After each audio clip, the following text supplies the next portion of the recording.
Segundo capítulo de la serie Amigos Analistas del Tablero. Y hoy nos acompaña una persona, no, un personaje de las comunicaciones, a quien yo escucho desde mi más tierna infancia. Y esto no es mentira. Hablaremos de básquetbol y muchas otras cosas hoy con el gerente de comunicaciones de la Liga Nacional de Básquetbol, Juan Rafael Maldonado. Somos Carlos Soto y Esteban Garay, somos analistas del tablero. Se llegó a emocionar Juan Rafael con esa presentación. Una lágrima se corre por mi mejilla. ¿Cómo es eso de que lo escucha de chiquitito? Sí, pues, seguramente lo vamos a comentar, pero yo tengo que haberlo escuchado, y corrígeme, Juanra, si era esa la radio, en Radio Calle Zabal, 54 AM en Valdivia. Sí, de hecho, ahí aprendí a trabajar el básquetbol en radio. Con Armando Lara, Antonio Ormeño. Con el gran Armando Lara me enseñó a armar una planilla de estadísticas. Antonio Ormeño me enseñó a narrar. De Mario Flandes no aprendí nada, weón, pero estaba ahí. Pero Mario estaba en el equipo también, no. Pero Mario, sí, Mario estaba haciendo su primera experiencia en el equipo. Sí. Y Rudy Garay también Sí, Rudy Garay era el multitask, bueno, servía para todo. De esas 4 personas que mencionamos viven el 50% hasta sí.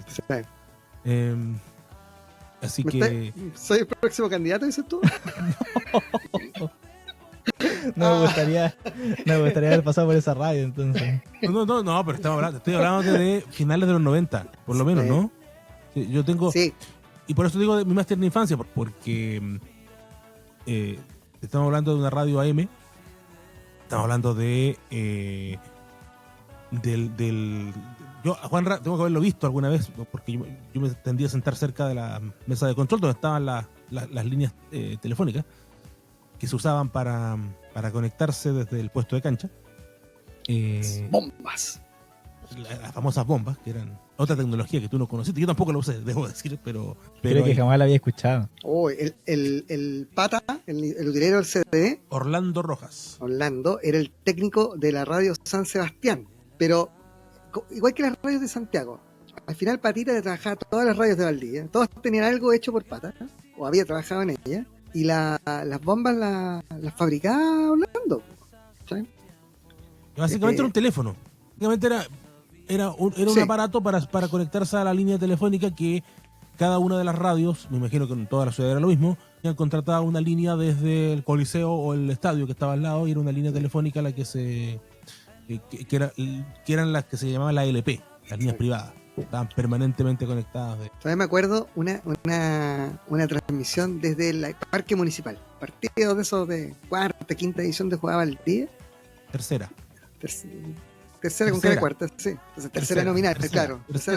Tercera, porque en ese tiempo no existía la segunda, el fútbol terminaba en la tercera. Ya. Valdivia estaba en la última categoría, pero era la tercera, no la quinta. No como ahora, que están casi a punto de... Ahora sí está. Ahora está, ya. Estábamos a punto de salir al aire y de repente empezamos a escuchar por el otro. Yo estaba en la cancha y con Antonio Ormeño, que estaba arriba, empezamos a escuchar: ¡aló! ¡aló! ¡aló! Telefónica del Sur ahí estaba haciendo trabajo en las líneas cerca del Coliseo y habían cruzado las líneas, parece. Estábamos saliendo por una línea residencial. Una muy loca. No. Y otras historias. En esos años, Valdivia jugaba con 2 equipos de un solo pueblo: Gualañé. Real Gualañé y el otro, no me acuerdo el nombre del otro equipo. Y el que viajaba a hacer las transmisiones era Antonio Ormeño, en tiempos donde no existía, no era tan masivo el celular. Existía, pero era muy caro. Y probablemente era carísimo, ¿no? Sí. Sí.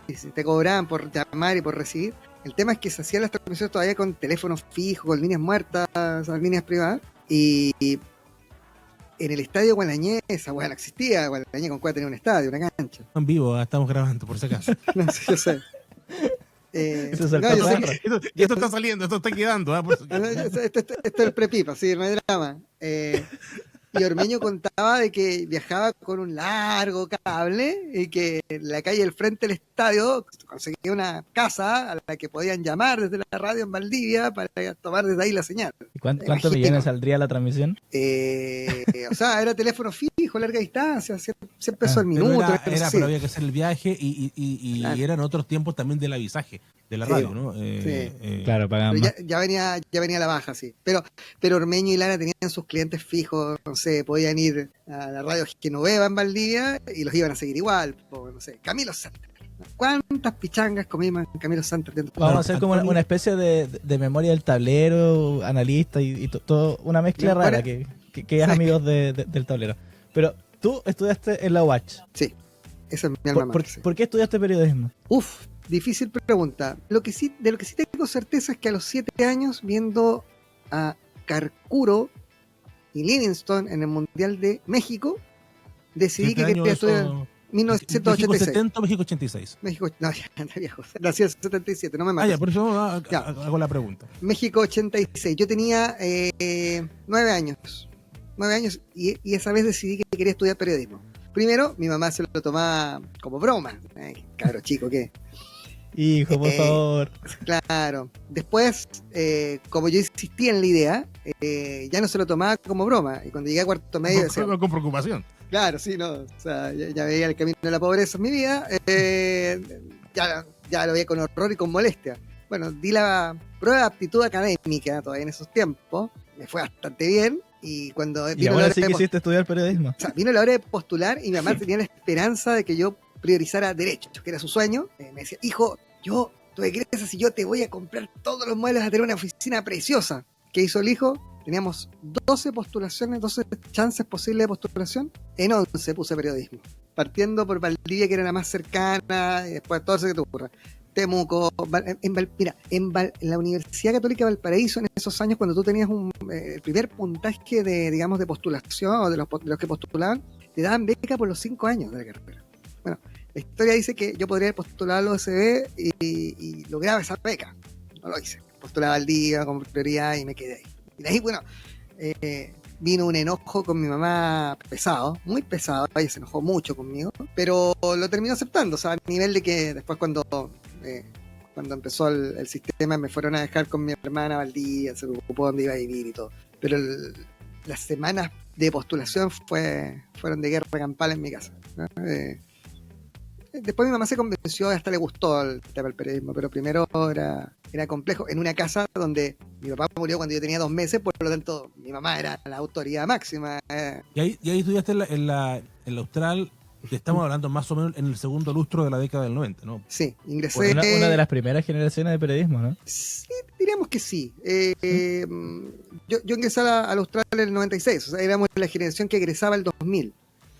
Fíjate, además era una época de muchos cambios en esa escuela. Una escuela en la que nunca sobraron los recursos, faltaban. Dicen las historias que hubo cursos que estudiaron televisión con pizarra. No veían una cámara, no veían una isla editora. En esos tiempos en que se usaba la cinta de VHS para poder grabar y trabajar. Donde teníamos laboratorio para revelar fotografías. No, la fotografía digital era un lujo en esos años. Pero no. Había una sola cámara digital, de hecho. Sí existía, pero era todo muy caro. O sea, de hecho, yo estudié fotografía con una máquina rusa, una Zenit, de esa Reflex Zenit, muy pesada, me acuerdo. Era pesada para todo, para disparar, para correr la película. Tomabas un rollo de 24 fotos, te salían 10 buenas con suerte, hay problemas de exposición, ¿no? Era toda una aventura el periodismo.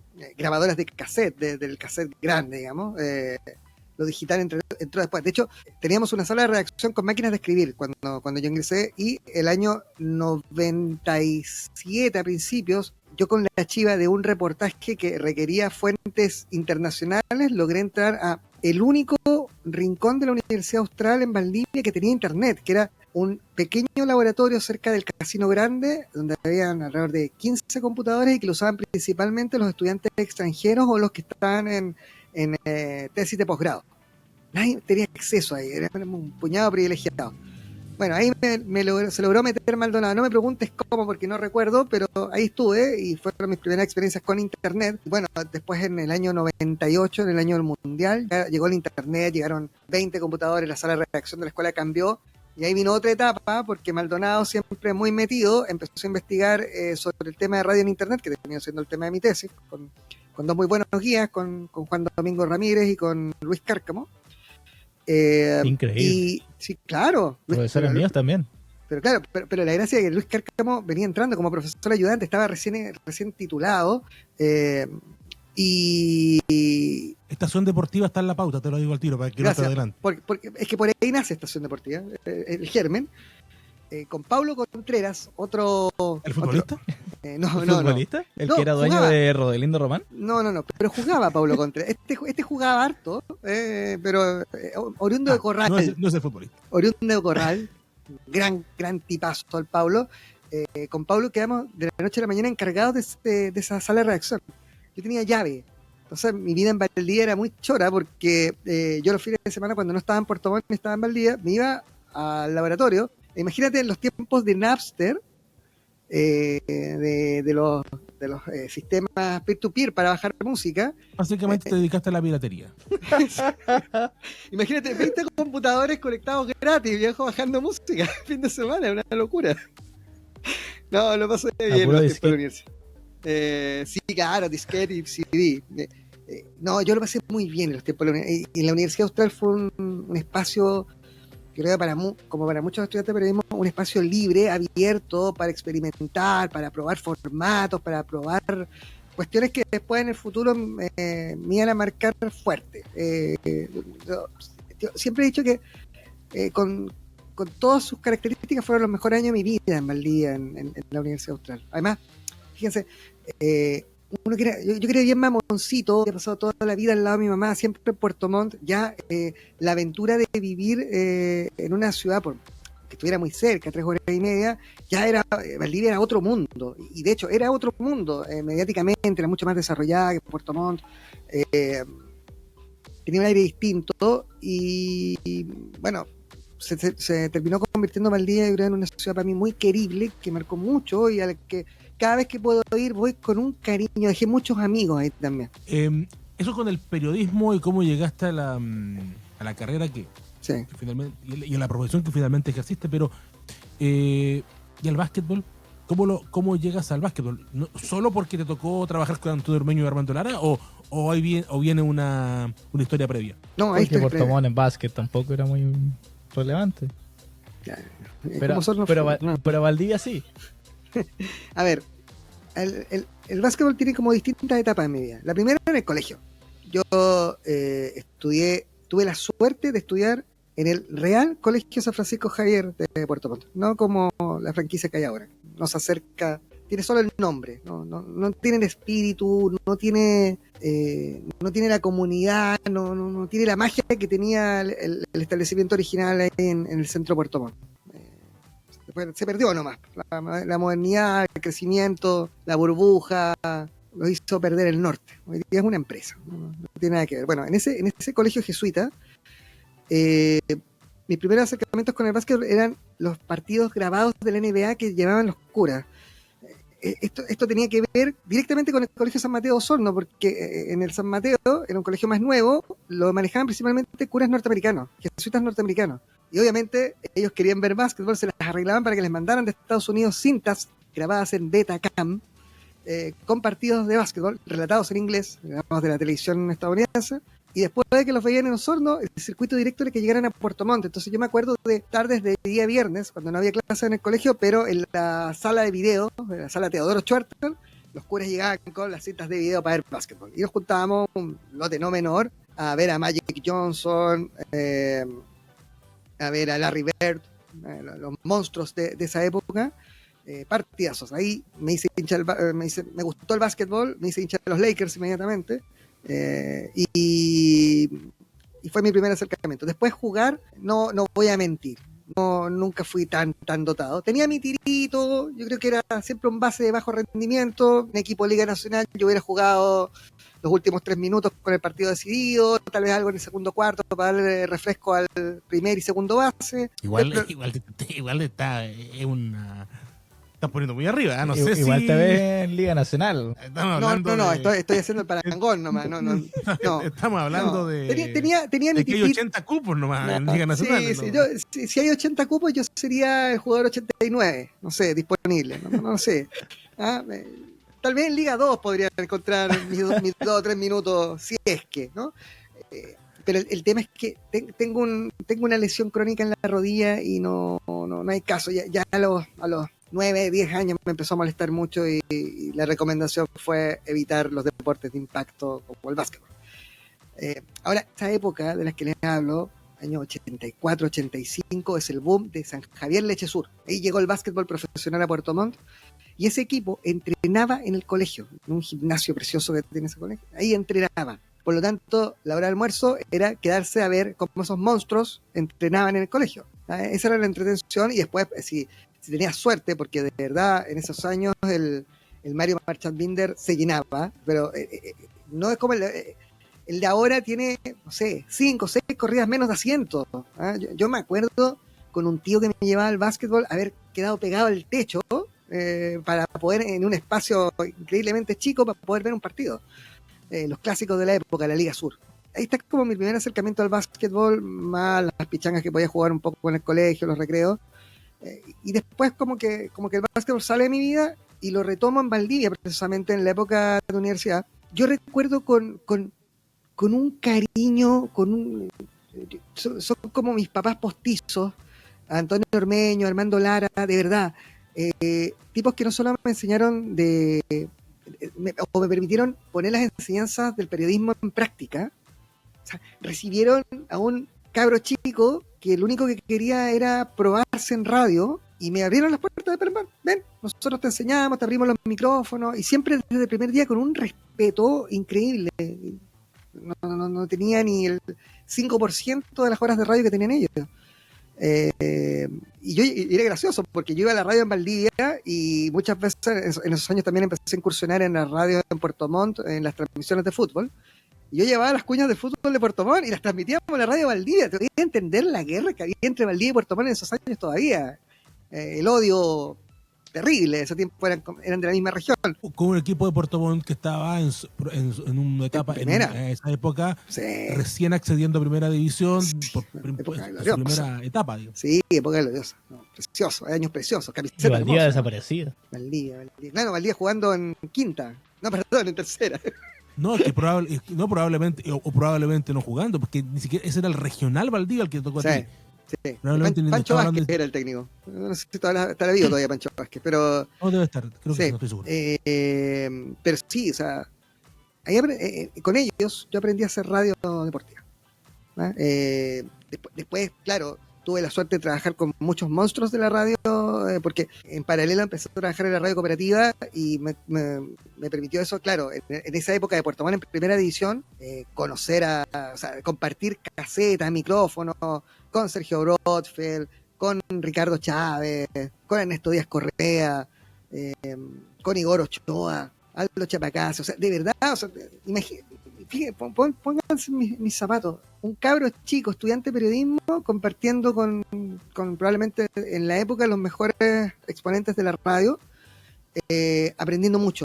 Rodrigo Hernández joven, Manolo Fernández joven, era el programa deportivo más escuchado de Chile y yo llegué primero por accidente a la radio, porque de verdad fue un accidente. O sea, mi escena es esta. Terminaba el primer año de la carrera, en el verano, llega a la radio cooperativa de Puerto Montt y yo, así, care de palo, agarro el teléfono de mi casa, no tenía botones, no tenía disco, tenía botones. Llamo a la radio y pido hablar con prensa. Y pregunto, hola, ¿sabes que acabo de escuchar la radio en Puerto Montt? Soy estudiante de periodismo. ¿Tienen corresponsal? ¿Les interesa? Hicieron una prueba y quedé. En la cooperativa. En la cooperativa. Una semana después tenía un micrófono de radio cooperativa en mi casa. Salí a reportear y empecé a meterme en las pautas informativas, a reportear. Pues siempre en este ánimo de metiche, pregunté en deportes si necesitaban a alguien. Y tenían a alguien, pero no tenían. O sea, tenían un fantasma. El fantasma se llama Luis Américo Veloso, que en ese tiempo trabajaba en la radio Bio Bio en Osorno. Entonces, para efectos de la radio cooperativa, él se llamaba Carlos Pérez. En ese tiempo la Bio Bio no estaba tan conectada satelitalmente como ahora, entonces parece que en Concepción no tenía ni idea que su periodista, su reportero en Osorno también trabajaba en la competencia.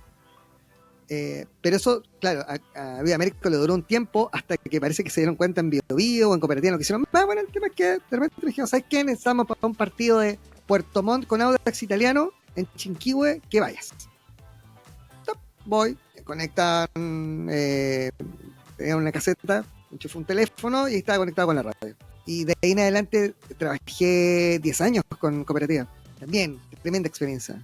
Y de hecho, me voy de ahí, me lleva Rodrigo Hernández, en un momento igual bien crudo de mi vida, porque mi mamá había sufrido un accidente, estaba en el hospital, Y en ese tiempo estaba Álvaro Lara, editor general de deportes, y Marco Antonio Cuncilla, director en el área de deporte de cooperativa. Estábamos preparando la cobertura del sudamericano de básquetbol en Puerto Montt, cuando se abrió la arena Puerto Montt.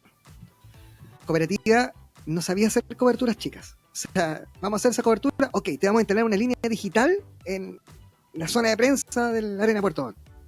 En ese tiempo, instalar una línea digital era una cosa tremenda, no como hoy día es fácil. En ese tiempo lo técnico era terrible. Telefónica CTC en Santiago, que le pedía el servicio a Telefónica del Sur en Valdivia, desde Valdivia iba la orden para Puerto Montt, de lo técnico muy difícil.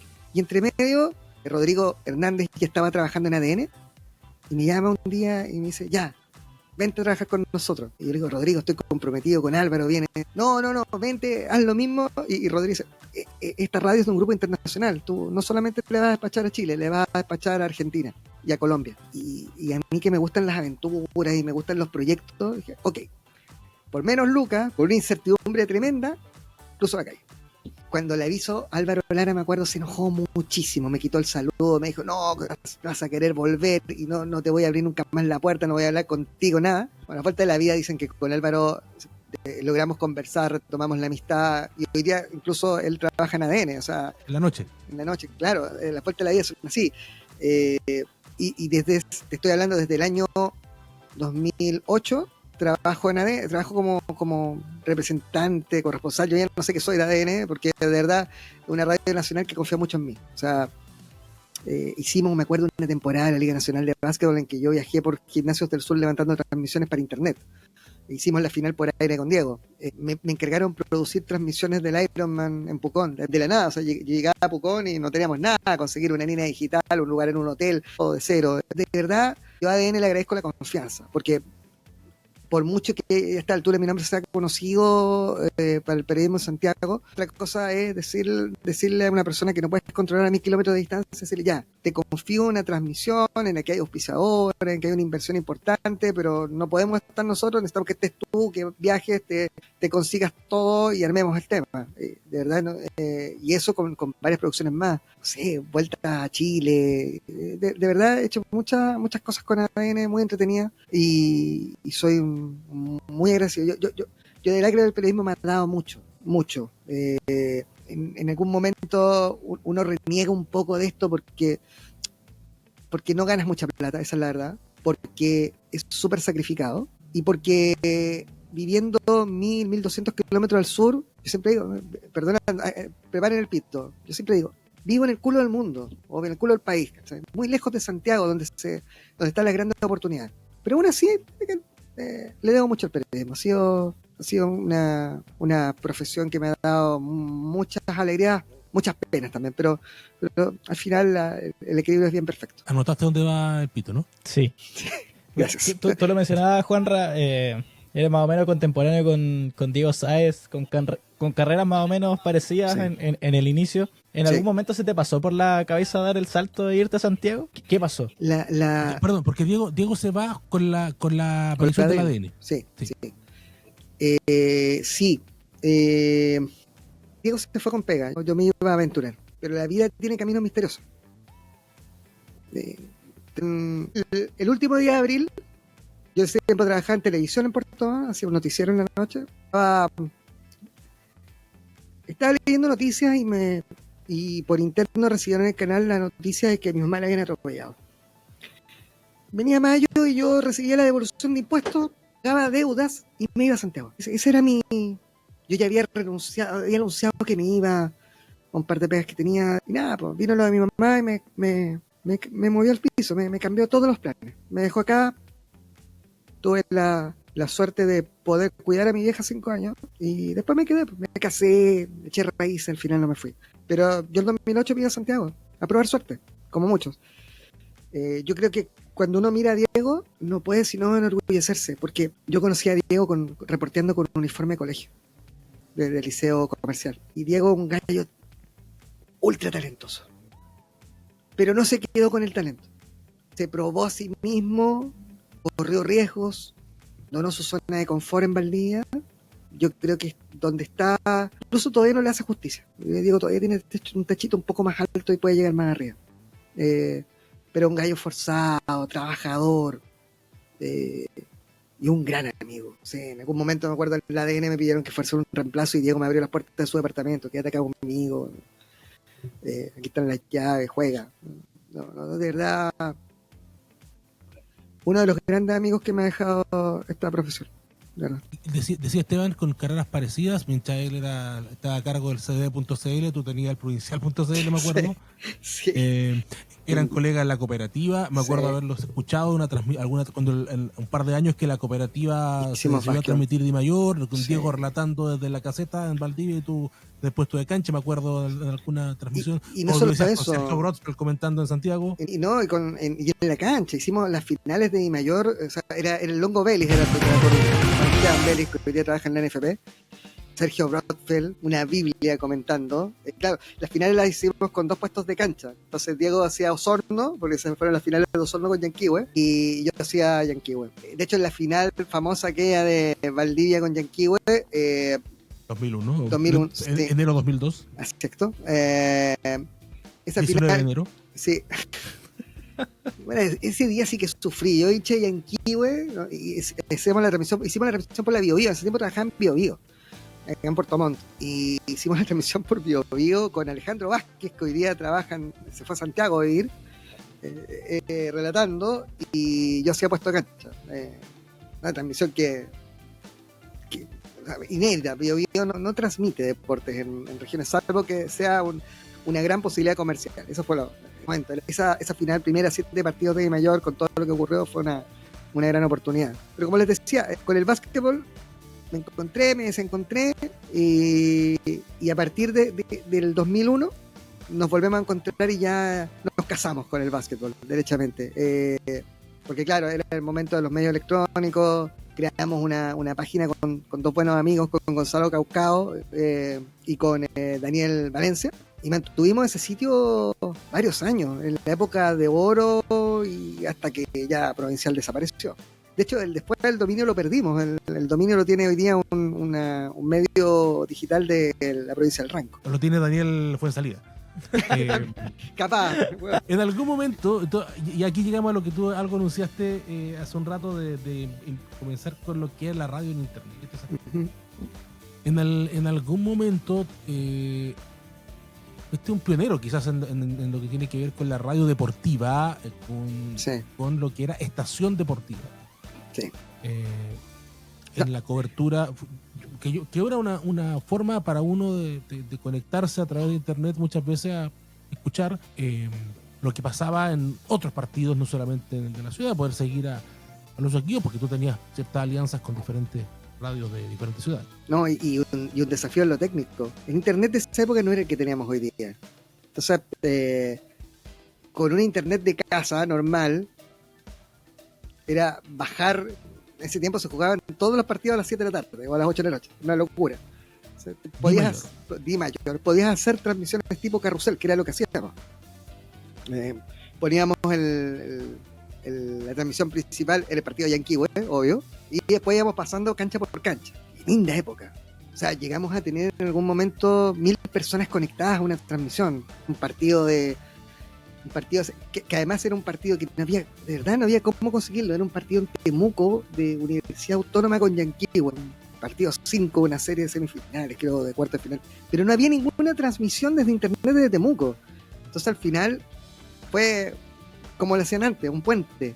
Era la radio que nos dio el ok, era un amigo en Temuco que desde su casa tomó la señal, la subió a un computador, y le subía un precario streaming de la época, y yo la agarraba en Puerto Montt y la volvía a meter al sistema para poder hacer la transmisión. Linda época, además de que con casi nada de recursos, la verdad, cosas que uno podía comprar. Hacíamos unas transmisiones del estilo de la cooperativa, a nivel técnico, digamos, la cantidad de equipo y cómo montábamos en los gimnasios.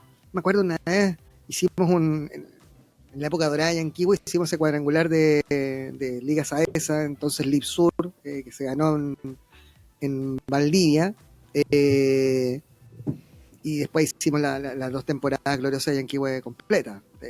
Entonces, era entretenido, pero era trabajoso. Imagínate lo que era hacer una transmisión en terreno de estación deportiva, era moverse con 2 computadores, dos notebooks, mesa de audio, micrófono, cero, o sea, ganaba tanto como del tablero. Entonces te iba, pero es increíble. Es una locura, una locura. O sea, aquí no ganamos, acá gastamos. Exacto. Y yo me imagino que tu proyecto era más o menos parecido. Invertimos, claro. Esto va a dar. Algún día va a dar. Sí. Bueno, de hecho, siempre mi deseo era en algún momento yo voy a poder vivir del básquetbol. Sin jugar. Yo creo que hemos estado cerca, ¿sí? Rozando, pero no hemos llegado.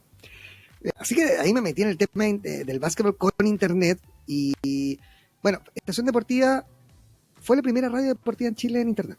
Fue, o sea, eso es real. Nosotros empezamos con esto el año 2002 y la siguiente, que fue la Radio Sport, que se autodenomina la primera radio porque es la primera radio en Santiago. Ellos partieron en el 2010, en el Mundial de Sudáfrica. 2011 con la Copa América de Argentina. Perdón, eso fue, sí. Entonces, ya a esa altura habían 10 años de experiencia, había un público, entre comillas, adiestrado. Sí, me acuerdo que los fines de semana, para llenar horas de transmisión, sin que lo supieran en la cadena SER, agarrábamos Carrusel Deportivo, transmitíamos el fútbol español en la mañana. Tomábamos el streaming de la SER, lo volvíamos, listo, con nuestros colegas de cadena SER, la cadena SER. Te aseguro que Paco González no tenía ni idea que de cadena SER. Claro, no tenía idea que en el sur de Chile le retomaban la transmisión y se las repetían. Nada, o sea, y gratis. Claro, era una inversión. No, hicimos lindas cosas. Después nosotros salía jamón guijuelo ahí en la publicidad. No, ningún corte, nada. Primero, Estación Deportiva transmitía solamente eventos. Después era el desafío de mantener la transmisión 24 horas, entonces había que grabar, editarme ciertamente y volver a transmitir.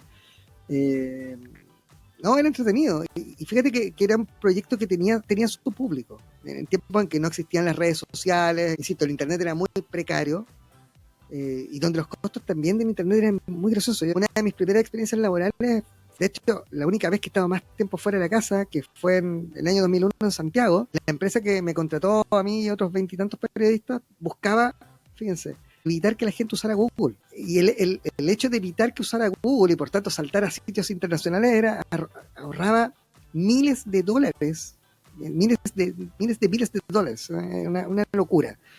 Entonces contrataban a periodistas para armar un portal para que la gente, que en ese tiempo contrataban Metrópolis, dejé mi carnet abajo, que vendía internet en 3 comunas de Santiago. Bueno, la idea era que la gente no se fuera del sitio de Metrópolis, y eso le ahorraba a la empresa en conexión internacional, digamos, miles de dólares mensualmente. Entonces, ahí con otro buen amigo, con Suas Fuentes, me fui a trabajar en ese proyecto y también aprendí de puros monstruos. Fue un proyecto que la parte mía duró poco, duró 4 o 5 meses. Un gallo bien inmaduro todavía en esos tiempos, así que me volví al sur. Pero fíjate lo que te digo, o sea, la calidad del internet que había en el sur era muy baja y aún así teníamos una masa crítica de gente que escuchaba las transmisiones.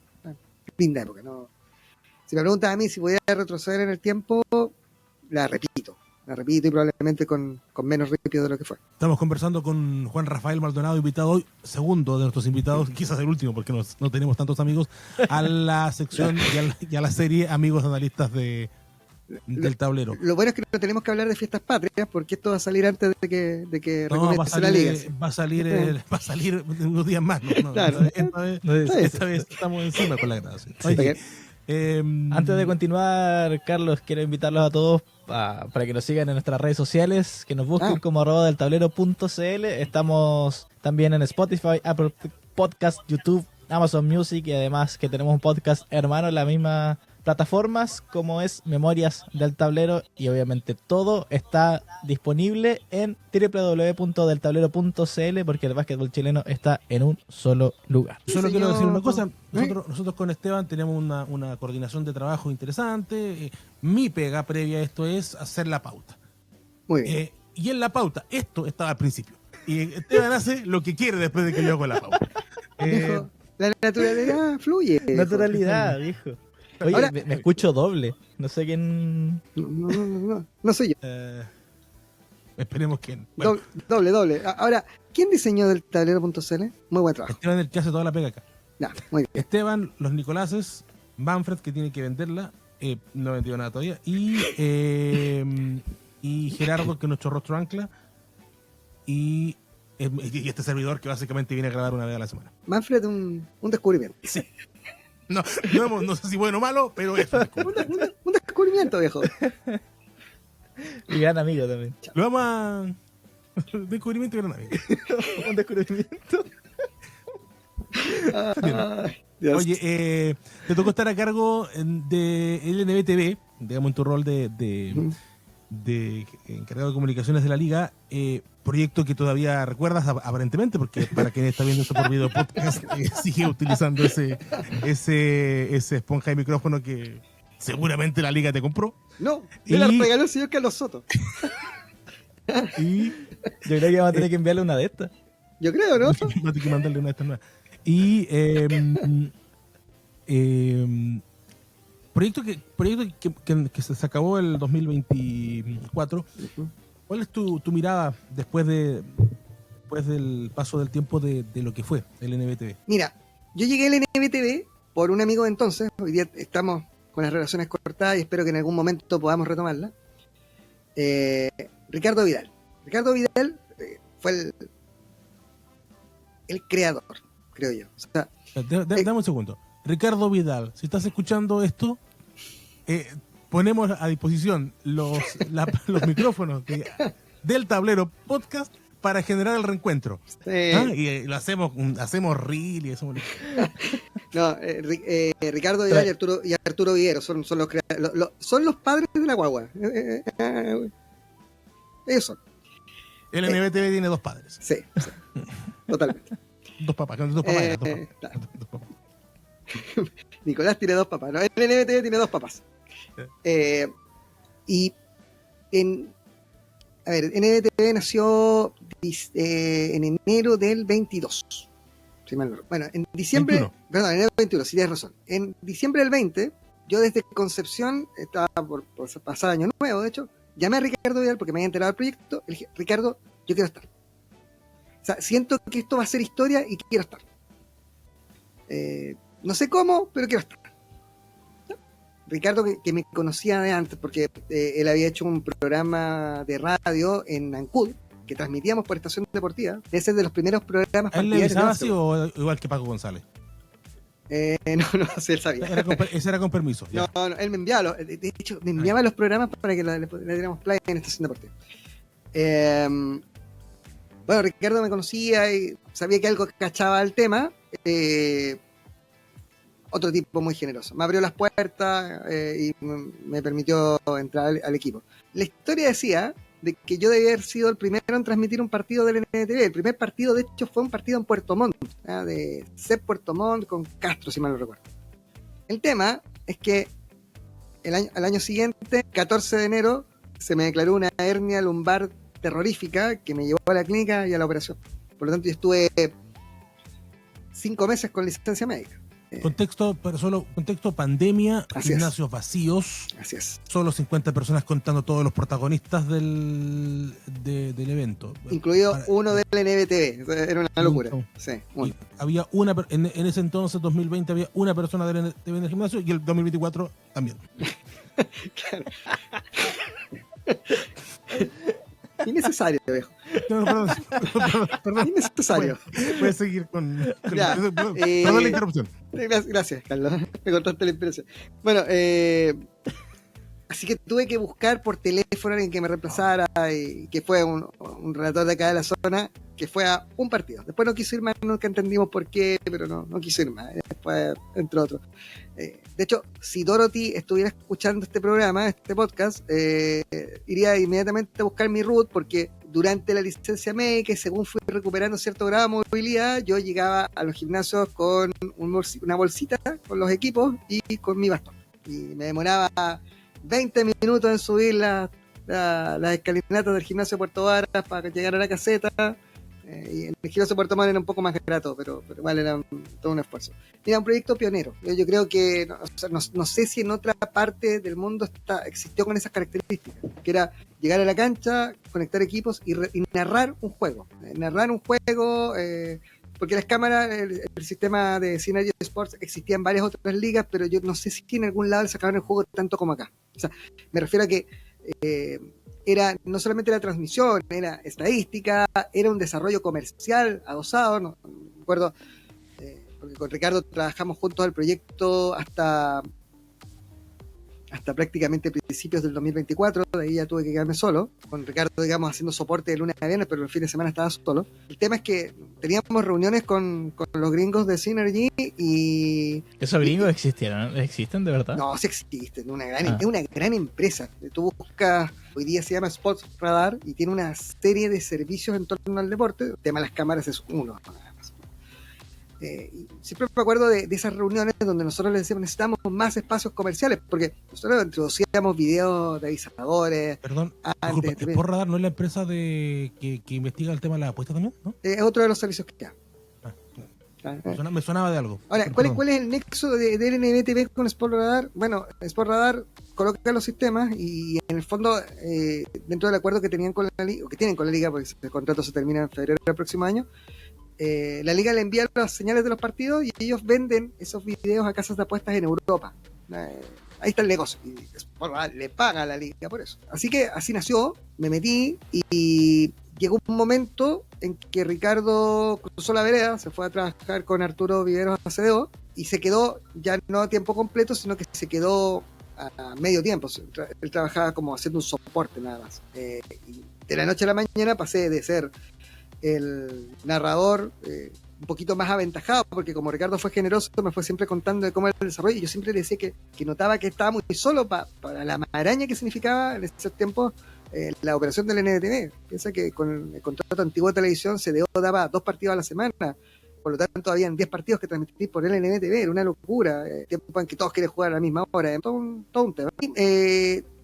Ricardo en esa generosidad escribió mi nombre y la liga me subió al estándar y me contrató para que me hiciera cargo como director de contenido.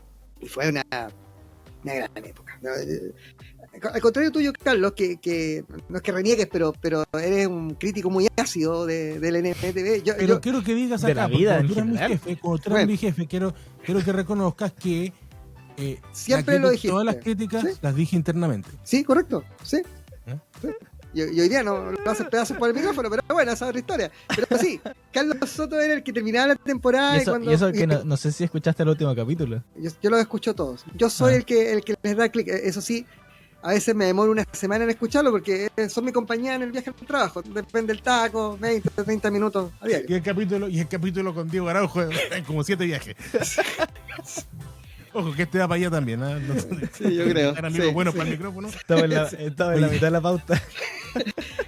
Bueno, el tema es que, a ver, el gran problema del NBTV yo creo que fue que en el directorio de la liga no todos creían en el proyecto, ¿no?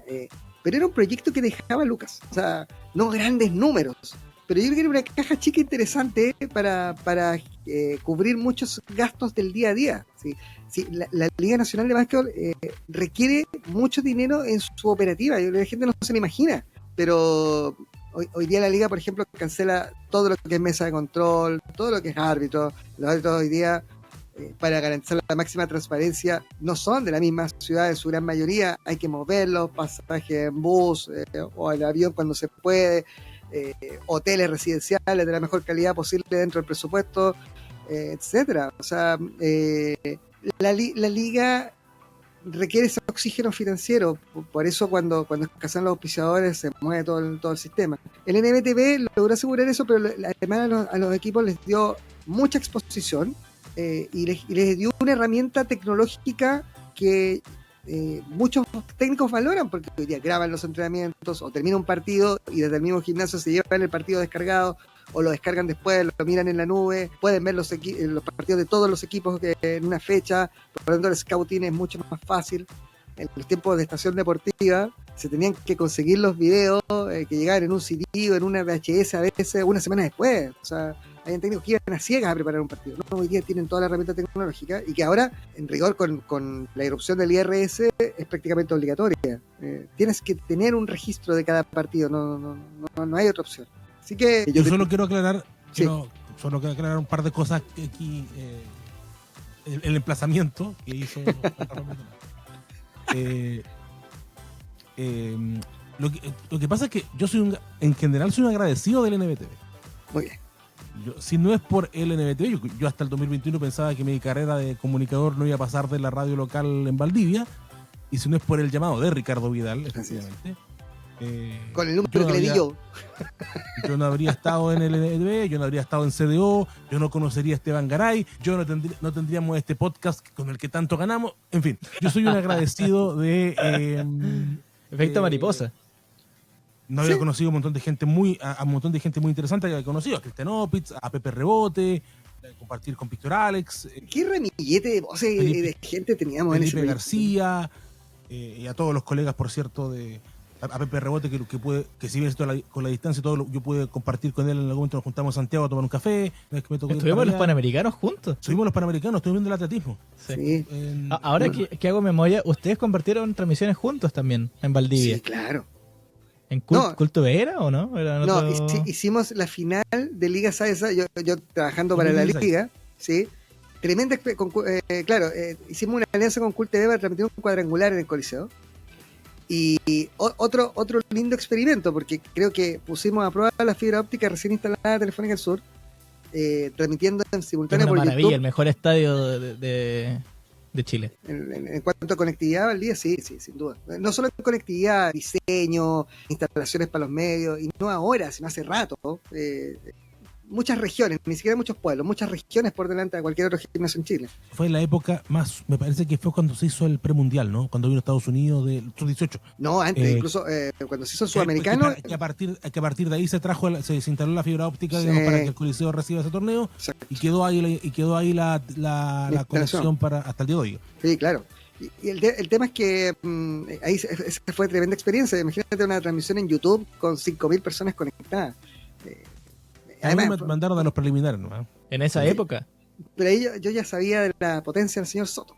Después lo escuchábamos en radio, manejando estadística y todo. Yo me acuerdo que en algún momento, porque el NBTV en Valdivia partió con el equipo Cult TV. Partió con Gerson López, con Juanito Vélez. Con Juanito Vélez. Pero algo pasó ahí entre las ánimas y Gerson, que en el fondo las ánimas no lo querían más. En el CDB tampoco querían a Gerson, yo tampoco lo entiendo, porque Gerson está súper ligado a la actividad. Entonces tuvimos que empezar a buscar voces en Valdivia. Y ahí yo dije, Carlos Soto, Ricardo te llamó y aquí la historia se cruza con Carlos Soto. Ahora con Carlos compartimos transmisiones, porque la gracia del NBTV era que no solamente se hacían transmisiones de los gimnasios, sino que usábamos un sistema remoto que es el mismo sistema que usa ESPN hoy día para transmitir, que es otra empresa que no es gringa, creo que es australiana de origen. Permitía juntar a 3, 4, 5 personas en distintas partes del país o del mundo y hacer una transmisión. Y funcionaba muy bien. Spark. Maravilla el sistema. El sueño de Soto, trabajar solamente desde su casa. Que a mí me permitió esa empresa, digamos, porque como a partir del NBTV la conocí, me creé mi usuario, puse mis datos, en algún momento me llamaron para hacer tenis. Y hice 19 partidos de tenis con Tenis TV. Y pagaron bien, ¿no? Sí, o sea, comparado con el TV debo decir que son los 19 partidos los que más he ganado en dólares. Muy bien. En una época donde el dólar estaba en altos históricos. Yo todavía me quedan algunos. PayPal, ¿no? No, bien. El proyecto terminó porque nunca explicaron por qué, pero era más o menos evidente que no era rentable, porque eran las mismas transmisiones de los mismos eventos que transmitía Disney Plus. Ajá. Con mejores comentaristas, dicho sea de paso, y con un montón de otro contenido adicional como películas, fútbol. Sí, claro. Entonces, pero efectivamente una tecnología que existe y que se usa no tanto en el idioma español, te diría yo, sí. pero sí que uno lo ha visto que la usan mucho en Europa para hacer transmisiones de bajo costo, porque en el fondo son plataformas que tienen los derechos, pero hay una señal base, una señal matriz que que se genera para toda la señal internacional y hay que montarle los relatos encima. Sí. No, Y con esa o sea, nos lucimos en el no, hicimos muchas cosas. También la pasamos mal. O sea, por eso digo que me hubiera gustado haber sentido mayor respaldo de los directores de la época de la liga. Porque habían 3 directores que estaban jugadísimos por el proyecto. El presidente y otros 2 directores. Pero no veía lo mismo. Y siempre, y la persona que no estaba tan convencida era el sujeto de las platas. Entonces, era complicado avanzar en esa línea. No sé, yo cuando muere el NBTV, me acuerdo con el entonces gerente Guillermo Bittner, yo le había presentado 2 proyectos. Uno, para definitivamente mejorar las transmisiones con producciones manuales como las que hace Basket Pass, por lo menos tener 2 partidos a la semana de esa forma. Y otro, para llevar el NBTV a otra plataforma, que es la de los canales FAST, como los de Pluto TV, como los de 13 Go y otras aplicaciones, que te permiten difusión. Porque el gran problema del NBTV es que era un sistema pagado, 100% pagado, a muy buen precio. Si uno lo compara con lo que cuesta Basket Pass hoy día, muy barato, ¿no? Y permitía muy buen acceso a la gente en general. El tema del canal FAST era transmisiones en diferido, que le insertaban publicidad que no controlábamos, o sí podíamos controlar, podíamos venderle igual. Pero bueno, esos proyectos quedaron archivados con la salida de Guillermo Bittner de la gerencia. El gran problema del NTV fue precisamente en el comienzo la poca estabilidad de las señales desde los gimnasios, se caían mucho las transmisiones, eso hacía pasar mucho dolor de cabeza. En algún momento, por ejemplo, hubo un partido de una final de conferencia, una semifinal de liga, diríamos hoy día, que no se vio por el NTV, porque el sistema de derechos nos hacía compartir con CEO, Leones Valdivia. Leones Valdivia, que Sí. me tocaba transmitir a mí y estábamos con Víctor Alex, me acuerdo, y una persona más que... creo que era Jorge Rodríguez. Sí, Jorge Rodríguez, sí. Y Jorge tuvimos no en la que cancha, en su casa, viéndose de otro. Tuvimos que rellenar una hora, Sí. que tuvimos 3 minutos de imagen en el entretiempo Sí, y después se volvió a caer. sí. Eh, Pero dependíamos del internet. No sé, hubo... pero por ejemplo, ahí es donde van las críticas, ¿no? sí, No, si es el producto, si era tuyo el producto, no estoy hablando de ti, digamos, de la liga. Sí, correcto. Lo lógico es que la liga asegurara y no dependiera del internet que hubiera en el gimnasio, que la liga asegurara conexiones de internet. bueno, era una... Bueno, es costo, pero lo lógico es conexiones de internet estables que aseguren lo que es lo básico para producir el producto, conexiones de internet estables. Era una de las discusiones que yo decía. La liga tiene que tener sus propias conexiones y no depender de las conexiones de los clubes a las que se conecta Pedro, Juan, Diego, Perico, Panchito, Polita y todo el mundo. Porque pasaba así, o sea, habían gimnasios donde al mismo punto de red donde estaba el equipo del NTV llegaban 3 radios a conectarse. Castro, por ejemplo, ¿no? Entonces, la posibilidad de que cayera ya no era de 1 en 100, era de 9 en 10, porque por la sobrecarga. Entonces, pero el proyecto creo que duró menos de lo que yo hubiese querido. Es gracioso porque... Pero abrió una puerta, ¿no? No, O sea, totalmente. antes del NBTV no había forma de que Esteban Garay, que está en Osorno, que quiere seguir Español de Osorno, pueda ver el partido de Leones con Español de Osorno si es que no lo transmitía CDO. Correcto. Bien, sí. O no sé, uno puede seguir los partidos de Puerto Vara o la gran campaña de Valdivia con papita, con chocolate blanco. No. O sea, abrió una puerta en una época donde teníamos mucho tiempo para ver contenido también en la casa, es cierto. Donde eran maratones de básquetbol. Se programaba, como entraban 50 personas en un gimnasio, se programaba un partido a las 2 de la tarde. 2, 4, 6, 8, 4 partidos en la jornada. Sobre todo. Sí. Después costó más. Cuando entraron ya las marcas de nuevo a la liga, lidiar con eso fue complejo, pero la remamos. Y como te digo, se terminó antes de lo que yo hubiera querido. Y aquí el dato. Estuve a punto de ser el primer relator del NBTV. También me tocó ponerle la sepultura porque fue el primer relator de Basket Pass en Chile. Una locura, ¿cachai? Porque yo todavía lloraba por dentro por el NBTV y me tocó hacer la primera transmisión de Basket Pass. Que digamos, se adjudica los derechos y en el fondo viene a matar el sistema. Cosas del básquetbol. Pues llevamos 1 hora hicimos una pauta de menos preguntas que con Diego, pero vamos en la cuarta.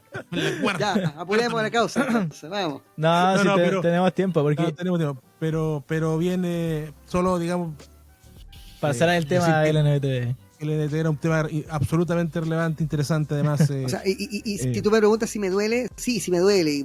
Y este capuchón es un homenaje, yo creo, a uno de los Póstumo. grandes. Sí, o sea, no me lo va a devolver. No, olvídalo. Yo tengo el mío también. Yo por ahí tengo el mío. Es uno de esos proyectos profesionales que te marca. Yo pa' bien, pa' mal. Pasamos rabia, pero también pasamos mucha alegría. Yo me acuerdo, no sé, con Ricardo Vidal y con Arturo Vidal haber viajado a hacer una final de Copa Chile a Villarrica. Haber ido yo no conocía Punta Arenas, conocí Punta Arenas por el NMTV. Ahora, el tema es que yo salía del hotel al gimnasio nada más porque en el día había que hacer el trabajo de comunicaciones de la liga. Y claro, cuando muere el sistema, se produce también la salida del equipo del periodista de entonces, Joaquín Yurasek. Joaquín Yurasek escucha Siempre este programa, así que Joaquín. le mando un abrazo grande. ¿No escucha? Sí, Joaquín es consumidor Saludos de... para él. Sí, Yo nunca lo conocí en persona, a Joaquín Yurasek, pero sé Yo que le tampoco. teníamos que enviar. Yo tengo que enviar, ¿No? tenía que Yo enviarle. Sí, yo lo conocí. Era mi periodista, yo como director de contenido de la liga, era mi periodista y nunca nos tomamos un café presencial. Siempre la relación fue por videollamada y, viejo, vivíamos en la misma ciudad, o sea, él trabajaba en Santiago, pero venía a Puerto Montt recurrentemente y nunca logramos calzar la agenda. Pero un tipazo, hoy día está en Europa, Australia. no me acuerdo en qué... No, en Australia parece, no sé, Sí. pero se fue a un working holiday y yo creo que se va a quedar allá, ¿no? Pero un gallo muy Yo capaz. lo conocí en las mucha finales voluntad. de allá en el Leones. Oh, Tipazo. no hablemos, mejor no hablar de ciertas cosas. Nosotros teníamos que mandarle una hora antes del partido un video de 30 segundos, un minuto. Sí. Creo que yo era el único que hacía la pega esa, pero bueno, Pepe también la hacía, Cristian también la hacía. No, Pablo Rojas igual la hacía, no sé. Pablito igual, ya está bien siendo, pero yo no, día de 6 partidos yo no veía 6 videos cargados en la plataforma, en la cuenta, y ahí a Joaquín, ahí va el video, ahí van las cuñas, al final del partido. O sea, y hacíamos muchas cosas en el NTV. Yo me acuerdo un programa que hacíamos con los relatores, se llamaba Modo Flex. Partió como el show era como el show de goles con básquetbol y terminó convertido en un magazine periodístico de básquetbol. Tuvo una muy buena evolución. Después ya no tenía financiamiento, no tenía presupuesto y ya no. Cuando se iba a convertir en un negocio tan rentable como del tablero, decidimos bajarle la cortina. Bueno, si por financiamiento este programa no debería llegar al capítulo 33, como estamos poniendo. 33, viejo, diga 33. El proyecto más importante que... Es como un medio de comunicación, o sea, al final siempre fue la lógica. Un ecosistema, alguna vez lo conversamos. Se puede convertir Sí. esto en un ecosistema en torno al básquetbol. Y es una Que gracia. hacer un proyecto de tesis de la universidad. Entonces, Es que yo creo que ahí está la gracia, porque el básquetbol sigue siendo un deporte de nicho. Ya no fue un deporte masivo. Tal vez en los años 80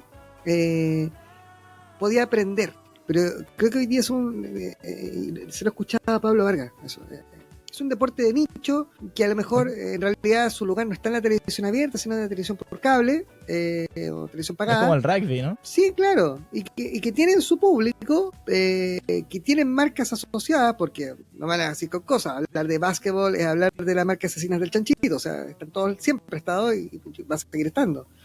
Digámoslo, Asesinas Yankee Way. de Si quieren venir, Aquí estamos. aquí los esperamos. Tenemos buenas métricas de esta semana. Entonces, Y siendo comida, aceptamos que. entonces Sobre todo el lomo Kassler y todas esas cosas Ojo, ricas que tienen. también aceptamos canje con cherry. Aviso. y con Coca-Cola no resultó, ¿no? No, pero están a puertas La abiertas. puerta abierta, ya. Bueno, No, es que ahí el que tiene que hablar es Manfred. además, pues nosotros lo hacemos. La pega, ¿no? Pero a lo que voy yo, es un deporte, sigue siendo un deporte de nicho. Y en los deportes de nicho, este tipo de programa, el ecosistema, funciona muy bien. Son programas, aunque parezca es un esfuerzo grande, pero son programas de bajo costo de producción técnica. En cambio, para los deportes masivos, como el fútbol, necesitas generar una producción técnica distinta, y ahí sí los costos se te elevan, y por eso mueve la plata que mueve el fútbol. El básquetbol no mueve tanta plata, salvo la NBA, y tal vez la la Euroliga. Pero no, en Chile no. No, Chile nunca, el básquetbol nunca ha movido grandes recursos. No sé, yo creo que la vez que el básquetbol movió más plata fue en la Dimayor Líder. Cuando el Líder le puso una cantidad estratosférica de millones a la Católica para que organizara toda la Dimayor. Ahí sí que uno sentía que había plata. Ahí también pude trabajar. Ahí conocía a Camilo Zamora, a Alejandro Goicolea, vaso, ¿sí? Pero hay otra Quijota, eso merecería, no sé, otro capítulo, porque imagínate lo que era eso.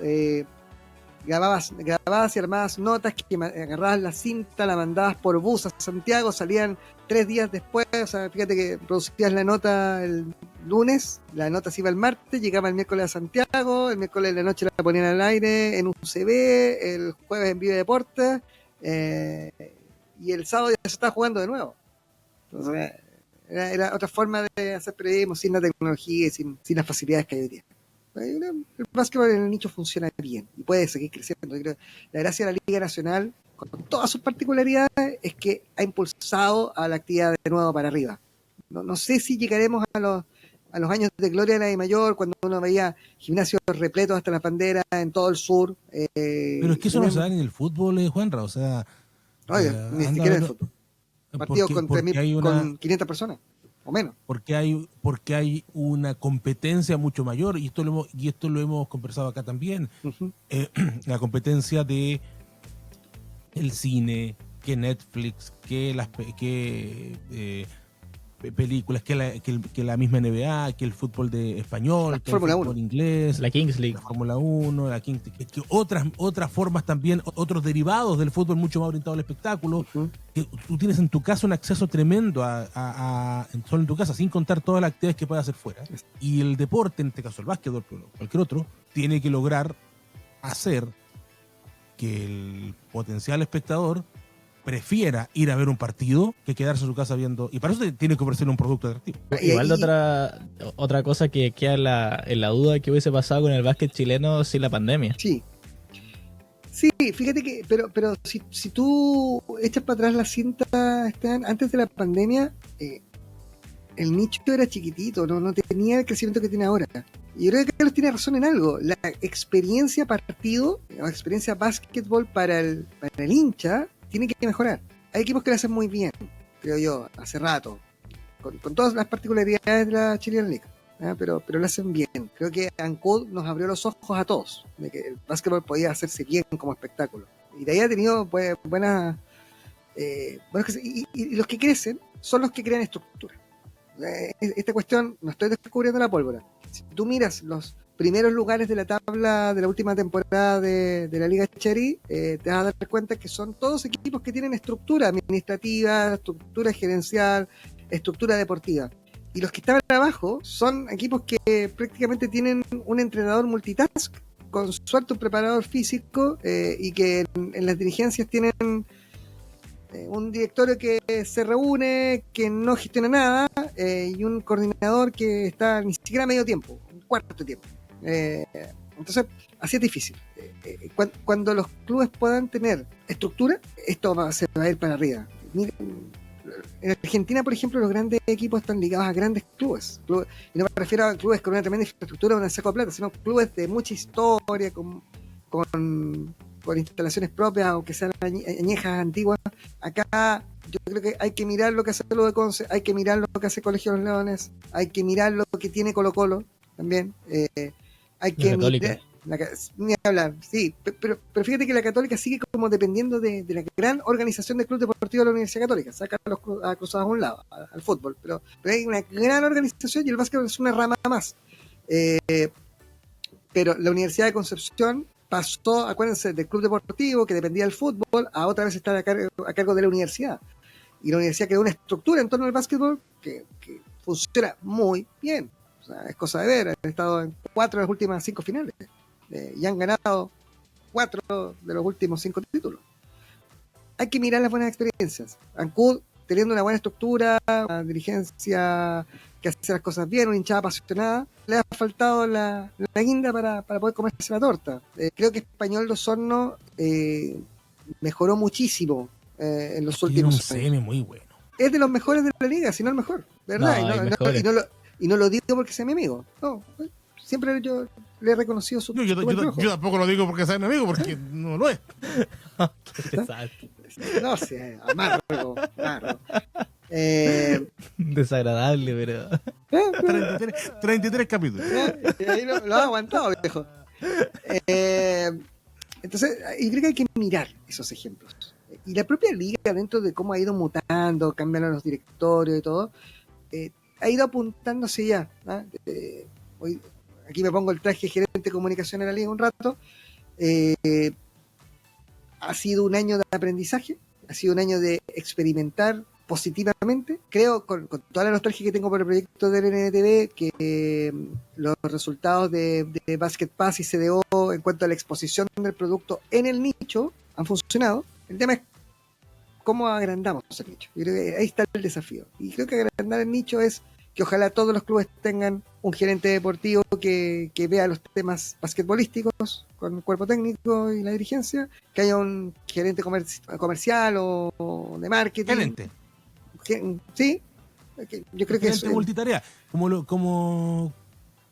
lo era probablemente Guillermo Binder en Valdivia, por ejemplo. Sí, claro, en la época de Guillermo Binder en SAD, o el trabajo que hace Carlos Moraga. No sé en qué equipo va a estar Moraga en la próxima temporada, pero algo tiene Moraga. Cuando estuvo en Las Ánimas, ¿dónde dejó Las Ánimas? Cuando estuvo en Español Dos Hornos, ¿dónde lo ha dejado? En Puerto Varas le hizo ganar dos campeonatos, 2 Copas Chile. Algo tiene Moraga que cuando le dan los espacios hace las cosas bien. El Sergio Montoya de lo de Conce. Pero funciones distintas, porque Sergio ve como el día a día del equipo. Sergio viaja con el equipo. Él es más un gerente deportivo, ¿no? Sí, claro. Por eso digo, son figuras distintas. No el multitask. No, tienen que ser figuras distintas. Y también tiene que haber un equipo de comunicaciones que hoy día es distinto. Cuando yo estaba en el básquetbol y tenía el provincial.cl, era un tipo que tenía que maximizar las relaciones con los medios de comunicación y exponer ahí el producto. Hoy día un equipo de comunicaciones está primero preocupado del devenir de las redes sociales. Esa es la prioridad.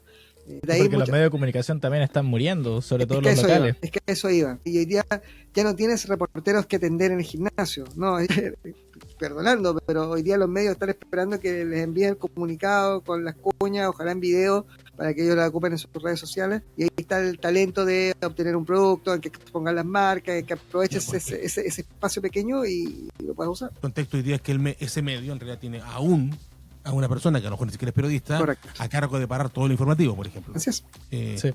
Entonces, especialmente en regiones, la calidad del periodismo deportivo ha ido decreciendo. No es lo de antes. No hay.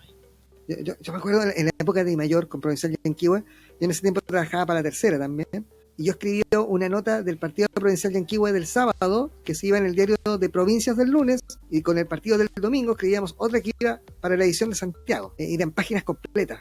Entonces, hoy día eso es impensado. En una final y con suerte. Y aún así la final, el reportero no va al gimnasio, lo ve por CDO, y va solamente un reportero gráfico que levanta imágenes y si es que va alguien. Y si es que va porque las imágenes se las manda Esteban Garay. Claro. O sea, es que al final... Siempre y cuando Español llega a la final.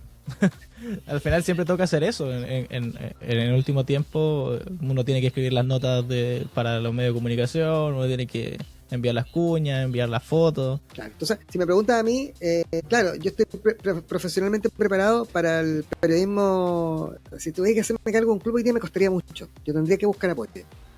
Porque no soy tan hábil en redes sociales. Yo me quedé en los tiempos del Twitter, Facebook, en Instagram. Lo exploro hace poco, pero no le saco todo el potencial. Nos hemos dado cuenta. Gracias. Como que me quedé en el pasado, baby, ¿no? Entonces, claro, esto ha cambiado y hay que pensar en esas estructuras para... Es así.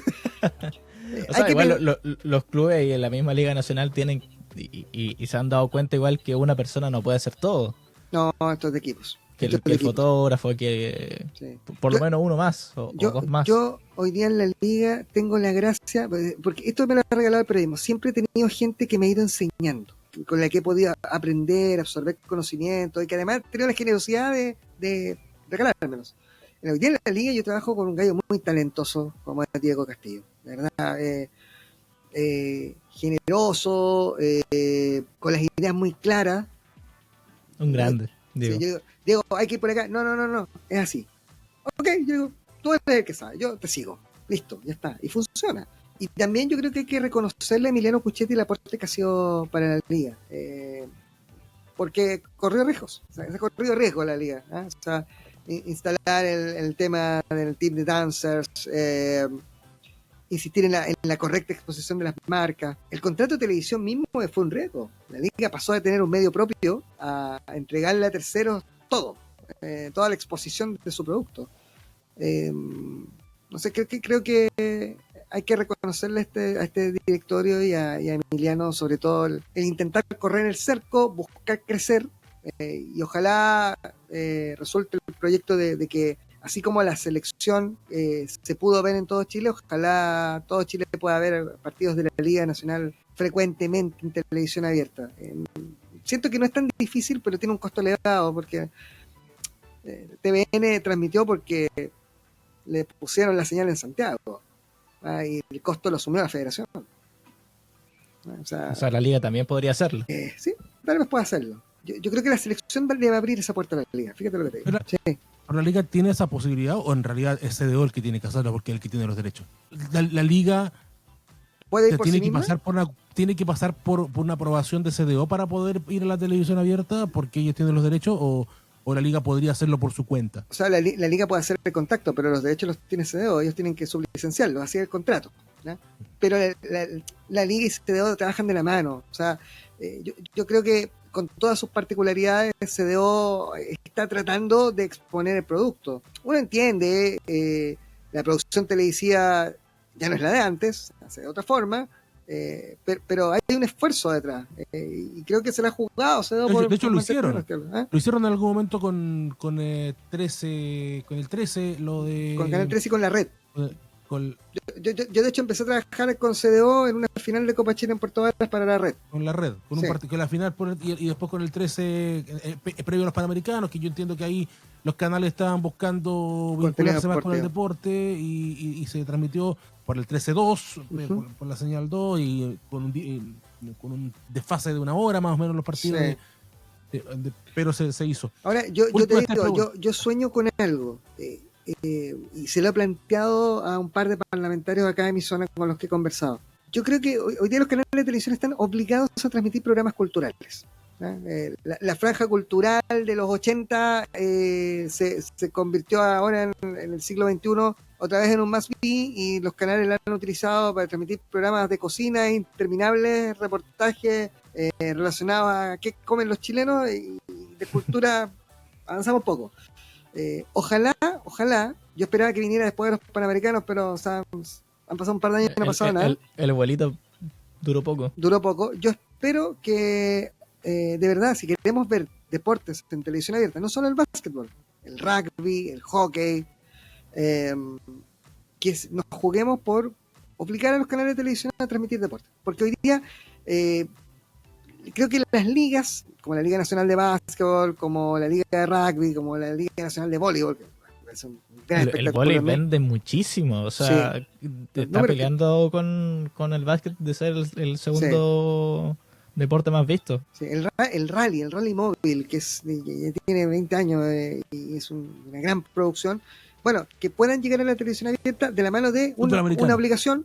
O claro, el día de mañana otro Panamericano, no sé. No, el fútbol americano, que lo comentamos en algún capítulo que descubrimos que había una federación de fútbol americano acá en... sí, claro, sí, existe. Sí, igual que una de otro deporte gringo de béisbol. No, de béisbol. Béisbol. Bueno, el fútbol es más difícil, se juega solo en Yanquiwe, pero insisto, o sea, si hubiese por ley una obligación a que los canales de televisión transmitieran 2 horas al menos de deporte en vivo o grabado, pero de deporte federado, no de fútbol, creo que se le daría un impulso inmenso al deporte en Chile. Y cosas que se la jueguen. ¿Sí? Hoy día los canales de televisión abierta están sufriendo la misma crisis que tuvieron las publicaciones escritas, a un nivel de costos mayor nada más. Las publicaciones escritas se las llevó la ola de la modernidad a principios de siglo. La televisión vive una crisis entre la falta de creatividad y la falta de lucas. Entonces, ¿eso qué lleva? Noticieros interminables, noticieros que de una misma noticia entrevistan a 10 personas distintas para poder extender el tiempo y llenar horas de programación, programas antiguos o estos programas, pseudo programas culturales que yo digo, o que estemos expuestos a realities que se transmiten 4 o 5 días a la semana. O sea, ojalá de verdad diéramos ese paso, y ahí el esfuerzo que hace CDO, por ejemplo, se podría ver en televisión abierta perfectamente, porque de verdad, levantar una producción, si la gente supiera la producción que hubo para las finales de la liga pasada, gran producción, de verdad, muchas cámaras, mucha gente, sostener una transmisión 1 hora antes del partido y 1 hora después del partido, o sea, en el fondo pasarte de tener 2 horas de entretención a tener 4 horas de entretención, creo que eso tiene un mérito. O sea, particularidades más, te podrán gustar o no los relatores. A mí, en lo personal, hay un relator de CDO que no me gusta, o que está más en Basket Pass que en CDO, pero hay otros que son fantásticos, ¿no? Entonces, insisto, creo que hay que dar, si queremos si los chilenos realmente quieren tener deporte en televisión, como dicen todos los estudios, el Congreso y el gobierno que sea tiene que escuchar, y ustedes saben, los parlamentarios funcionan con la música que les coloca el gobierno de turno. Entonces, el gobierno de turno tiene que hacer un proyectito de ley, meterlo al Parlamento y que por obligación transmitan deporte, así como tienen que por obligación transmitir cultura. Creo que ese es el paso que hay que dar. Llegando al final de esta entrevista, 1:25 ya Wow. llevamos. Esto es lo que nos pasa por invitar a gallos buenos para el micrófono. Nos pasó lo mismo. Quiero preguntarte algo cortito, brevemente. Breve. ¿Entrenador o jugador que más te gusta entrevistar? Aquí tenemos para media hora. No. Podemos editar la parte que la piensa. Gracias, sí, por favor. Y ya, por favor, ayúdanos. En CQC me hubieran puesto las tuercas, el fuego, todos los efectos. No, y espérate los reels. A ver, jugador que más me... O O entrenador. dirigente o personaje del básquetbol. ¿Sabes qué? A mí siempre me ha gustado entrevistar a Manuel Córdoba. Creo que Manu, por su estilo y cómo él ha ido madurando con el correr de los años, me resulta interesante. También en su momento para mí era muy, muy desafiante entrevistar a Daniel Allende. Y a quien no quisiera entrevistar nunca más en la vida es a José Ángel Samario. Bueno, Esto me acaba de responder la siguiente pregunta, lo cual me parece, o sea, lo que me parece que hemos ganado un buen tiempo, porque la siguiente pregunta era quién es el más difícil de entrevistar. o sea, de verdad, o sea, a ver. ¿pero a alguien se le acerca? ¿A quién? ¿A Samaniego? No sé. O sea, cada No, vez que lo pero intenté salir en trasquilado. El segundo, ya sabemos que es el que no te gusta. El segundo que menos te gusta. Es que O yo creo que jugador tiene que, igual. tiene Porque que han ver. nombrado de entrenadores. Sí, al sujeto que sí, a otro que no entrevistaría nunca más en la vida, a Rodrigo Espinosa. No me ha gustado su evolución, nada más. Yo le respeto su carrera como jugador, le agradezco los títulos que le regaló Yanquiwe, pero hoy día no. Y hay otros que son difíciles, pero son difíciles de acceso. Cuesta dar con ellos, pero cuando conversas fuera de micrófono es una conversación entretenida. No sé, ponte tú, Cipriano Núñez, me cuesta dar con él para una entrevista, pero es un gallo, un gran conversador de básquetbol. Hay otros que igual me han sorprendido. La entrevista que le hizo Nico en Memorial, Buenísimo. nunca había, yo no recordaba ver a Cipriano Núñez con esa naturalidad contestando tan largo y tendido. Es verdad. Sí. Se relajó, ¿sabes? Sí, se relajó. La última pregunta se la va... No, aquí no te metas en esto. Porque ustedes dos, esto va a ser una encerrona, muchachos. Ustedes dos han jactado 33 capítulos diciendo que son los mejores para el automovilismo, que están peleando semana a semana por quién es el mejor, que hay uno que se agranda porque avanzó 2 puntos, otro que después le saca 20 de ventaja, que lo hace solamente para burlarse del rival. Quiero que me respondan. ¿Quién es su candidato para ganar la Fórmula 1? ¿Esta temporada? Piastri y McLaren. Estoy de acuerdo. En este caso estoy de acuerdo con Juan. Y si no es Piastri, va a ser Norris, pero va a ser Naranjo, va a ser de McLaren. No, y creo que va a ser Piastri. Yo creo que va a ser Piastri. Yo me la voy a jugar. Es que mi candidato veo Oscar Piastri. Lo que pasa es que Piastri... Ojo, que esto puede ser media hora más. Piastri es un Atenta a la gallo audiencia. Media hora más puede ser. operado los nervios. Hoy día correr Fórmula 1 para volverse loco. Autos inestables, cuitos llenos de gente, publicidad, vallas LED que brillan por todos lados. comunicación permanente. Lo que nosotros vemos es una mínima parte de todo lo que hablan durante la carrera y todos los sujetos que le hablan a un piloto. Y hay que tener huevos para andar en un auto a 300 por hora, en una recta, de verdad, o girar en 190 o más. No sé, yo gallos que arriesgan la vida. Y en todo ese contexto, tú miras a Piastri y cuando gana, tiene una cara, cuando pierde, tiene la misma cara, cuando un error del equipo le caga la carrera, tiene la misma cara. Cuando su equipo hace un cambio de neumático en un segundo, tiene la misma cara. O sea, de verdad, el tipo no tiene nervios. Ahora, lo que dice Juanra, que es muy cierto, no convierte, y esto creo que es lo que hace a la Fórmula 1 un deporte muy interesante, no convierte a Piastri en el mejor piloto. No. El mejor piloto probablemente sea Verstappen. Sí. Y la realidad es que es un deporte, aunque la gente no lo crea, de equipo. Es muy importante la construcción del auto, la definición de la estrategia, la certeza de los mecánicos en el pit, la certeza de la correcta puesta a punto para tal o cual carrera, de poder anticipar cuándo va a llover o no va a llover, a qué hora va a llover o no va a llover. Es un deporte de equipo donde participa mucha gente. Entonces, ¿cuándo cambiar los neumáticos si se pone a llover? ¿Y qué neumáticos poner? Si ponen los de lluvia, de piso duro... Es mucho más, para los que nos gusta la Fórmula 1, digamos, es mucho más que 20 autitos de colores corriendo 2 horas. Y hay toda una cuestión que tiene que ver con la estrategia, con la preparación y con un montón de cosas más. Hay unos términos en Fórmula 1 que realmente para los seguidores es entretenido. Ahora, debo decir, yo miro Fórmula 1 desde... Yo me acuerdo cuando ni haber visto un par de carreras de Liceo Salazar, me acuerdo.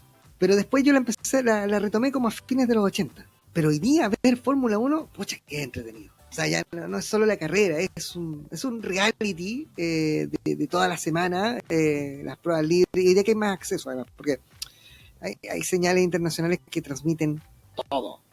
Entonces, un buen sistema de televisión te permite ver en ese canal español, que a Chile no llega por ningún sistema de cable, poder ver esas transmisiones completas. Muy buenos comentaristas. Y también ver tipos como Fábregas, que los que siguen Fórmula 1 van a entender. Es como nuestro Manfred. Pero no sé, porque... No. Fábregas tú, ahora no, porque ahora Albert Fábregas, que es un ingeniero español, que ha devenido un comunicador, sí. Comunicador, es un tipo muy buen comunicador también, que tiene un canal de YouTube, claro. Pero que por lo menos hasta el año pasado, en la que Fox México transmitía desde los circuitos, y ESPN acá para Latinoamérica, él trabajaba también en DAZN y además trabajaba para la Fórmula 1, participaba en las 4 transmisiones y tenía que cambiarse de polera según la transmisión en la que... Pero era un crack, hacía unas cápsulas con 4 compañeros distintos de distintos canales. Las Fabre Elecciones. Claro, se cambiaba la polera, llegaba el compañero, grababa y le hacían las mismas preguntas y él hacía la cápsula con el mismo, era increíble. O sea, sigue siendo un tipo muy increíble, pero de verdad... Albert Fábregas, cuando quieras venir a la vista del tablero te invitamos. Yo insisto, debería haber del tablero motor, viejo. Podría ser un próximo proyecto. No sería posible con Esteban, porque Esteban creo que... Pero me reemplazan por Pablo Vargas. Son redondas, no tengo problema. O sea, imagínate hacer un... Oye, perdón, esto es un paréntesis. Hay un podcast amigo del Rally Móvil, donde está Alberto, se me fue el nombre, que era navegante de Jorge Martínez del Rally Móvil. Tengo que acordar el nombre. Es un argentino más chileno hoy día que argentino. Aquí Juan más motor. A mí, por ejemplo, el rally no me atrae tanto como... No, a mí me gusta el motor original. Bueno, el cuento es que les recomiendo el último programa de ese podcast, que lo van a encontrar por ahí, porque se agarra Alberto Álvarez con el presidente de la Federación de Automovilismo Deportivo de Chile. A tal nivel, pero que todos los periodistas nos tocaba un entrevistado así, que en realidad tú le preguntas algo y le respondes, y es como hablarle al viento, una pared, rebota, que Alberto Álvarez, un nivel de frustración máxima, deja el micrófono, se despide y sale del set. Lo deja hablando solo, ya basta. Realmente empieza de colección, pero ya, cierro el paréntesis, perdón por la intromisión. Entonces, Oscar Piastri, estamos de acuerdo, ¿no? Sí. Y estamos de acuerdo. No es el mejor piloto es Verstappen, lejos. O sea, como en algún momento lo fue Schumacher, como en algún momento lo fue Senna, tipos que les podéis pasar, no sé, un Lada y van a ser campeones del mundo porque tienen... Porque hoy día no es así, porque hoy día no lo tiene, hoy día no tiene el auto mejor y no es campeón del mundo. Por lo tanto, pero tienen talento, a eso me refiero, o sea, sí. O sea le pueden sacar rendimiento. Esteban, perdón. Despierta. Tú abriste esta puerta. Despierta, Esteban. Ya, vámonos mejor. Y todavía falta el... No, siga, ¿no? No, sí, hoy día, después de 1:35 no hay pospito hoy día, no. Pero ¿cómo, viejo? Era la mejor parte del programa. No. Ya. Muchas gracias, Juanra, por estar junto a nosotros. Gracias, que se repita. A mí me encanta hablar. No, ¿En serio? No me di cuenta. Ya. Oye, les invitamos a todos los que llegaron hasta acá, si es que llegó alguien, Oye, en serio. a seguirnos en nuestras redes sociales como @deltablero.cl. Somos analistas del tablero y también está Memoria del Tablero, que está disponible en Spotify, Apple Podcast y YouTube. Analistas también está en Amazon Music. ¿En serio? Estamos en todas. En Prime En también, todas. ¿no? Ahora vamos a tener que tener Prime para ver NBA. Una locura. Oye, locura, pero me gusta. Lo conversamos en el Ya, capítulo también. Me llega a dar hipo el tema, ¿no? De verdad, o sea, no sé es que antes uno prendía la tele y veía el básquetbol en ESPN. Ya, tenía 4 o 5 partidos a la semana. Pero Hoy- está porque no sé, pero el paquete de derechos de Prime incluye Latino, porque Prime ya tenía, Amazon Prime ya tiene un paquete de derechos en México que lo daba. No sé si eso incluye el resto de Latinoamérica Hay que ver, pues. hoy día. Ojalá, o sea, si Pero es que así, lo enhorabuena. que va a estar en Prime es NBA League, ¿cómo se llama? ¿El League Pass? No League estoy Pass. seguro tampoco. Sí, No o estoy sea, seguro. pero no sé si en Sudamérica. Es que los gringos saben hacer los contratos. Porque imagínate si el NBTV hubiera tenido también los partidos que transmitía CDO, por ejemplo, en su momento. El League Pass sí los tiene. El League Pass tiene todos los partidos de la NBA. O sea, un gallo que realmente Pero les no sé si en gusta. Estados Unidos. ¿Ah? Pero no sé si en Estados Unidos No lo sé. el League Pass tiene los partidos que da ABC. Yo creo que no, porque él le protege, me imagino que le protege. Sí, a lo es mejor- para nosotros. A lo mejor no en vivo, a lo mejor lo tiene después. A lo que voy yo, o sea, para un fanático del básquetbol, el League Pass es soñado. Está próximamente, dice en Prime. Pero Bueno. lo que te puedo decir es que a mí la verdad es que la NBA me entusiasma cada vez menos. Eso no te voy a decir. Ah, es verdad, nos vamos. otro tema sensible. Hagamos otro capítulo para hablar de NBA, Carlos Soto. No, hay otro. Lo otro. Todo el contenido de la Liga Nacional, todo lo que está pasando, los movimientos en el mercado de fichaje y si un gerente se va a un equipo u otro, está en deltablero.cl, que es nuestra nave nodriza, donde encontrarás todo nuestro contenido y enlaces a las plataformas.